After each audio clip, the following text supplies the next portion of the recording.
Assalamualaikum warahmatullahi wabarakatuh. Perkenalkan, nama saya Nabhan Hayati Mustika Ati dari kelas 1B BK. Di sini saya akan menjelaskan mengenai perjalanan hidup manusia dari alam ruh hingga hari akhirat. Kehidupan manusia merupakan perjalanan panjang, melelahkan, penuh liku-liku, dan melalui tahapan demi tahapan. Al-Quran diturunkan Allah Subhanahu wa Ta'ala kepada Nabi Muhammad SAW berfungsi untuk memberikan pedoman bagi umat manusia tentang perjalanan tersebut. Suatu rihlah panjang yang akan dilalui oleh setiap manusia tanpa kecuali. Manusia yang diciptakan Allah dari tidak ada menjadi ada akan terus mengalami proses panjang sesuai dengan rencana yang telah ditetapkan Allah. Yang pertama, alam arwah. Manusia merupakan makhluk terakhir yang diciptakan Allah setelah sebelumnya Allah telah menciptakan makhluk lain seperti malaikat, jin, bumi, langit, dan seisinya. Allah menciptakan manusia dengan dipersiapkan untuk menjadi makhluk yang paling sempurna. Karena manusia diciptakan untuk menjadi khalifah di muka bumi dan memakmurkannya. Allah mengambil perjanjian dan kesaksian dari calon manusia, yaitu ruh-ruh manusia yang berada di alam arwah. Yang kedua, alam rahim.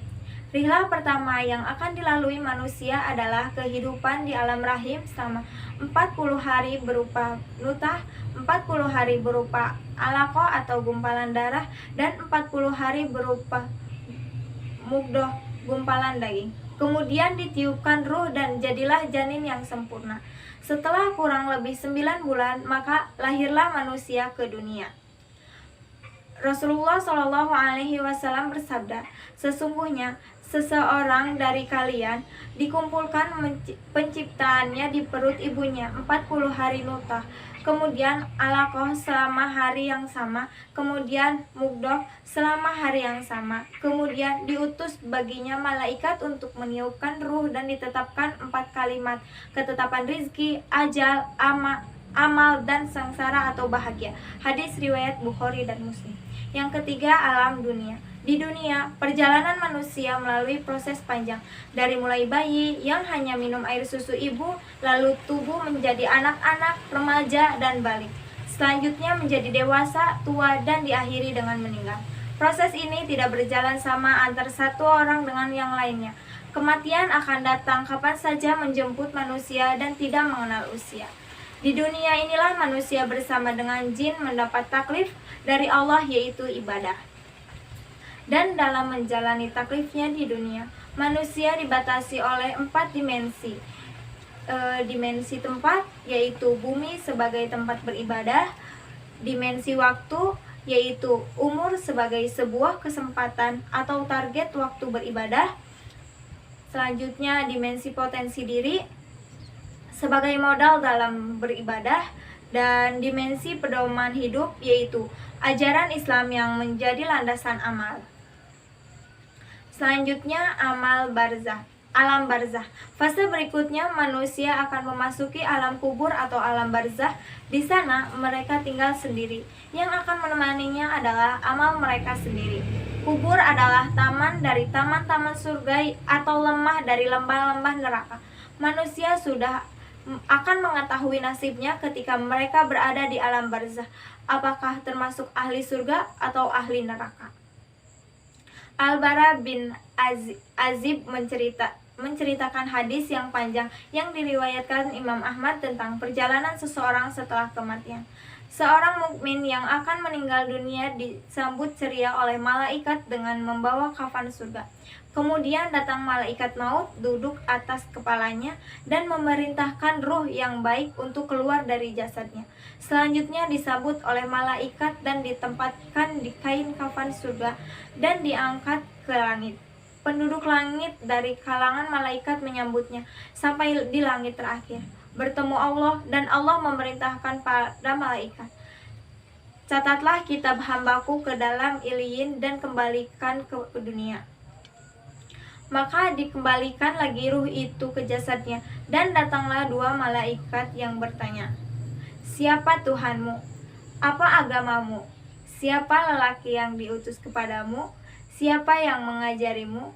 Hamba yang beriman itu dapat menjawab dengan baik, maka kemudian diberi alas dari surga, mendapat kenikmatan di kubur, dengan selalu dibukakan baginya pintu surga, dilapangkan kuburnya, dan mendapat teman yang baik dengan wajah yang baik, pakaian yang baik, dan aroma yang baik. Lelaki itu adalah amal perbuatannya. Yang kelima yaitu alam akhirat atau hari akhir. Dan rihlah berikutnya adalah kehidupan di hari akhir dengan segala rinciannya. Kehidupan hari akhir didahului dengan terjadinya kiamat berupa kerusakan total seluruh alam semesta. Peristiwa setelah kiamat adalah mahsyar, yaitu seluruh manusia dari mulai Nabi Adam sampai manusia terakhir dikumpulkan dalam satu tempat. Di sana, manusia dikumpulkan dalam keadaan tidak beralas kaki, telanjang, dan belum dihitan. Saat itu, matahari sangat dekat, jaraknya sekitar 1 mil, sehingga mengalirlah keringat dari tubuh manusia sesuai dengan amalnya. Ada yang sampai pergelangan kaki, ada yang sampai lutut, ada yang sampai pusar, ada yang sampai dada, bahkan banyak yang tenggelam dengan keringatnya. Peristiwa berikutnya adalah hisab, perhitungan dan mizan timbangan amal bagi manusia. Ada yang mendapatkan proses hisab dengan cara susah payah karena dilakukan dengan sangat teliti dan rinci. Sebagian yang lain mendapatkan hisab yang mudah dan hanya sekedar formalitas. Bahkan sebagian kecil dari orang beriman bebas hisab. Selanjutnya yaitu surga dan neraka. Pada fase yang terakhir dari rihlah manusia di hari akhir adalah sebagian mereka masuk surga dan sebagian masuk neraka. Surga orang-orang bertakwa dan neraka tempat orang-orang kafir. Kedua tempat tersebut sekarang sudah ada dan disediakan. Bahkan surga sudah rindu pada penghuninya untuk siap menyambut dengan sebaik-baiknya sambutan. Neraka pun sudah rindu dengan penghuninya dan siap menyambut dengan hidangan neraka. Selanjutnya, ragam orientasi hidup manusia. Orientasi dunia dan akhirat manusia terbagi menjadi 3 kelompok besar, yaitu pertama kelompok yang menganggap bahwa hidup ini hanya satu kali. Oleh karena itu, mereka beranggapan bahwa hidup ini harus dinikmati sepuas-puasnya. Mereka tidak meyakini ada kehidupan sesudah mati. Bila nyawa sudah tak lagi berada di raga, maka berakhirlah dan tak ada kelanjutannya. Demikian yang termaktub dalam Al-Quran, surat Al-Jathiyah ayat 24. Selanjutnya, kedua, kelompok yang memburu dunia dengan meninggalkan akhirat, padahal mereka tahu ada kehidupan setelah mati. Akhirnya, yang didapat hanyalah kesia-siaan. Sebab dunia tidak berlaku abadi, pada akhirnya semua akan musnah. Dunia yang dikejar tak dapat, akhirat yang ditinggalkan pun hilang begitu saja. Mereka tak memperoleh apa-apa. Ketiga, kelompok yang menjadikan dunia sebagai sawah ladang untuk bercocok tanam dan hasilnya akan dinikmati di akhirat nanti. Mereka beranggapan bahwa dunia hanyalah sebagai tempat persinggahan, segalanya akan kembali dan abadi di dalam akhirat, di alam akhirat. Oleh karena itu, hidup di dunia tidak boleh disia-siakan. Untuk menikmati hasil di akhirat harus melalui dunia sebagai sawah ladangnya. Selanjutnya, tujuan dan fungsi penciptaan manusia. Yang pertama, manusia diciptakan Allah bukan secara main-main, sebagaimana dalam Quran surat Al-Mu'minun ayat 115 yang artinya, maka apakah kamu mengira bahwa kami menciptakan kamu main-main tanpa ada maksud, dan bahwa kamu tidak akan dikembalikan kepada kami. Yang kedua, untuk mengemban amanah atau tugas keagamaan sebagaimana dalam Al-Quran surat Al-Ahzab ayat 72 yang artinya, sesungguhnya kami telah menawarkan amanat kepada langit, bumi, dan gunung-gunung, tetapi semuanya enggan untuk memikul amanat itu, dan mereka khawatir tidak akan melaksanakannya berat. Lalu dipikulah amanat itu oleh manusia. Sungguh manusia itu sangat zalim dan sangat bodoh.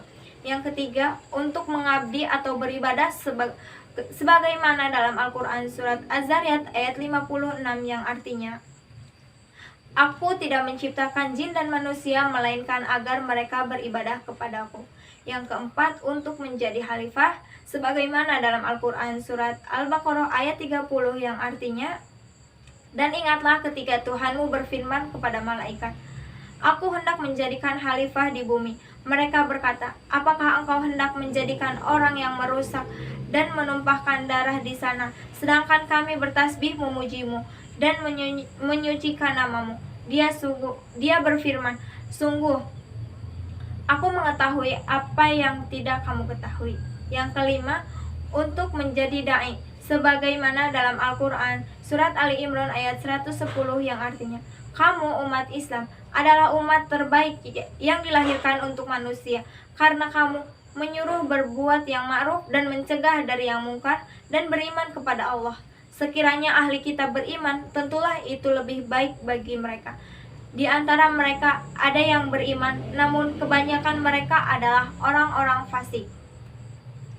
Selanjutnya, hidup sukses pandangan Al-Quran. Indikator kesuksesan antara lain seperti diungkapkan dalam Al-Quran surat Al-Mu'minun ayat 23. Quran surat Al-Mu'minun ayat 1-11 yang sering dijadikan contoh pribadi Rasulullah SAW yang sukses. Pertama, selalu berusaha untuk menegakkan sholat dengan penuh kehusyuan dengan cara menjadikan sholat sebagai sebuah kebutuhan utama di samping kewajiban. Sholat dijadikan sebagai medium utama untuk meraih pertolongan dari doa Allah Subhanahu wa Ta'ala. Kedua, mampu menghindarkan diri dari ucapan dan tindakan yang tidak ada manfaatnya, artinya berusaha memiliki etos kerja dan produktivitas yang tinggi, serta mempersembahkan yang terbaik dalam bidang dan keahliannya, sehingga betul-betul menjadi orang yang bermanfaat bagi masyarakat dan lingkungannya. Ketiga, selalu berusaha mengeluarkan sebagian hartanya untuk diberikan kepada yang membutuhkan, terutama kaum duafa dalam bentuk zakat, infak, dan bentuk-bentuk kedermawanan lainnya. Keempat, mampu menjaga akhlak dan kehormatannya dalam pergaulan dengan lawan jenis sehingga selalu terjaga kejernihannya, pikirannya, dan juga raganya. Yang kelima, selalu berusaha menjaga amanah dan janjinya, didasari betul bahwa segala potensi yang ada pada dirinya seperti ilmu pengetahuan dan harta merupakan amanah dan titipan dari Allah yang kemudian akan dipertanggungjawabkan di hadapannya. Mungkin cukup sekian yang dapat saya sampaikan, kurang lebihnya mohon maaf. Wassalamualaikum warahmatullahi wabarakatuh.